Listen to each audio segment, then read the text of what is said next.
L'Ukraine annonce lundi avoir arrêté un jeune homme, un Français. Les services affirment qu'il projetait de frapper la France avant et pendant l'Euro. Les précisions à Kiev de notre correspondant Stéphane Sion. Il faut prendre ces informations avec des pincettes. La seule information véritablement fiable dont je dispose actuellement, elle vient de la part de l'ambassade de France. L'ambassade de France qui confirme qu'un ressortissant français est bien détenu sur le territoire ukrainien et que la protection consulaire de l'ambassade va lui être donnée. Et par ailleurs, la diplomatie française ne s'engage pas plus loin sur ce terrain qui est extrêmement sensible. Maintenant, en effet, depuis ce matin, l'affaire est en train de prendre une toute nouvelle ampleur depuis que le patron du SBU, les services secrets ukrainiens, a publié un communiqué dans lequel il révèle avoir déjoué un complot contre la France, un complot d'un groupe terroriste d'extrême droite qui planifiait une quinzaine d'attentats durant l'Euro 2016 qui va se dérouler sur le territoire français dans quelques jours.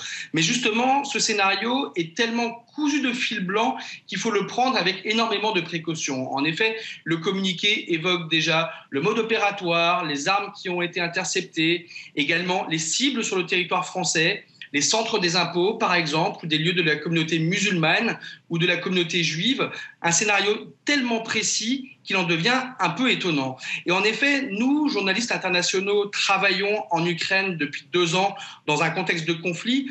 Nous savons très bien qu'il faut prendre beaucoup de précautions pour traiter les informations qui viennent des services ukrainiens et des services russes. En effet, le SBU a tout à fait intérêt à discréditer la partie russe au niveau international. Et d'ailleurs, le communiqué qui a été publié aujourd'hui révèle que la Russie serait derrière ce complot.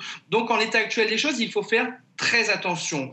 Pour le moment, ce qu'il faut juste retenir, c'est qu'il y a bien un jeune homme de 25 ans, de nationalité française, qui est retenu sur le territoire ukrainien, que la possibilité de trafic d'armes entre des mouvances d'extrême droite en France et l'Ukraine est tout à fait possible. Mais pour en savoir plus, il faudra attendre un tout petit peu que d'autres sources se mettent à parler. Stéphane, est-ce qu'il y a beaucoup de Français liés à des activités armées en Ukraine ?